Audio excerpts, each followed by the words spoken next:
ఆంధ్రప్రదేశ్లో చంద్రబాబు నాయుడు గారి నాయకత్వంలో కూటమి ప్రభుత్వం ఏర్పడిన తర్వాత కేవలం పేదలకు మాత్రమే కాకుండా మధ్యతరగతి వారికి కూడా సంక్షేమ పథకాలు అందడం మొదలైంది.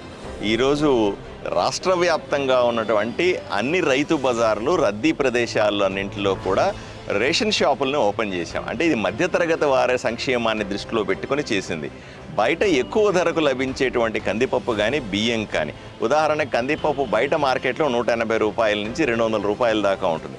అది కేవలం 160 రూపాయలకే స్టాండర్డ్ రేటుకి ఇస్తారు ఇక్కడ.